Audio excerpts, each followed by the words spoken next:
But but there's a lesson behind all that. The lesson is this, man. Like, I don't care what status or stature you're at in life, you're still human and you're still susceptible by the ills of life. Like, there's not one place you can get to in life, or not one point in your life that you can get to where you're just immune to the problems of the world.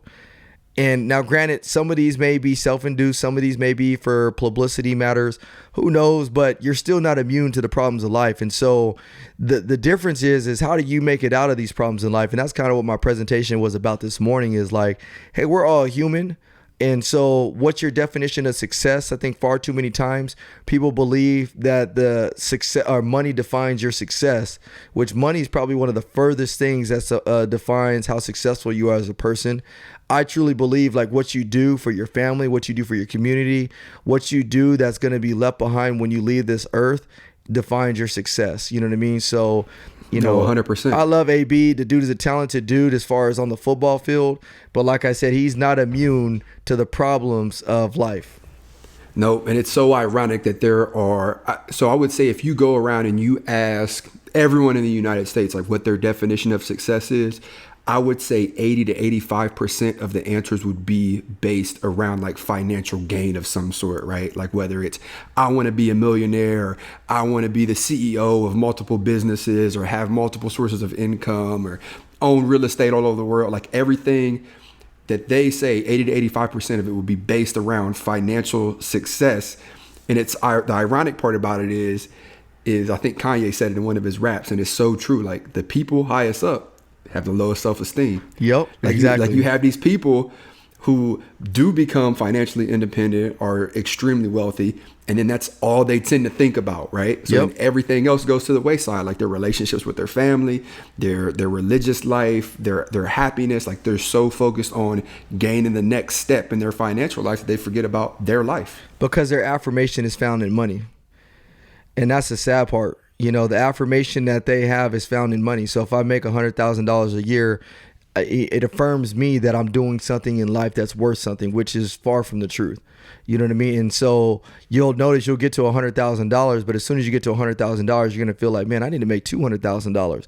So success is not defined by how much money you make. So, AB, man, the dude is talented, man. I just wish my man can get his head together and man, get back on my fantasy team, dog. You costing me money, bro. Yeah, I had to sit him down. He might stay sitting down for the remainder of the season. I'm gonna kick him up. I honestly don't see any other team pick him up right now because he's what's called as a liability right now. Big, and I'm gonna transition right now. Antonio Brown is now classified as a liability. So now I'm gonna transition and bring this back to law enforcement. Are you a liability at your police department that you work at right now? And what do I mean by that? What do I mean by that? Are you a liability at your police department right now? Like, what are you doing every single day that's going to prevent you from being a liability at your department? So one of the things that I've learned as running a business organization is that you look at liabilities. Like, what is a liability? Like, what's going to cost me money as an organization, or what's going to cause my business to fail? And I often have to look at the people behind my organization, which is why I'm so specific at who I bring in a part of my organization, because I realize reputation is everything. And the moment I lose my reputation is the moment I lose everything. And so a lot of times as officers, and don't get me wrong, I've fallen into the same trap, is I'm always thinking about numero uno. And because I'm thinking about numero uno, I'm not looking at the organizational success as a department. I'm not looking at the overall picture. And so we get so pissed off at decisions that are made at the top, but that's only because we're looking at it as through the lens of numero uno instead of looking at the lens of, am I a liability? And so a lot of times what organizations are trying to do is they're trying to reduce liabilities, because at the end of the day, liability is going to cause them to lose money.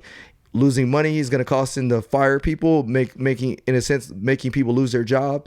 And so ask yourself the question, am I becoming a liability for my department? Am I becoming a liability for my family?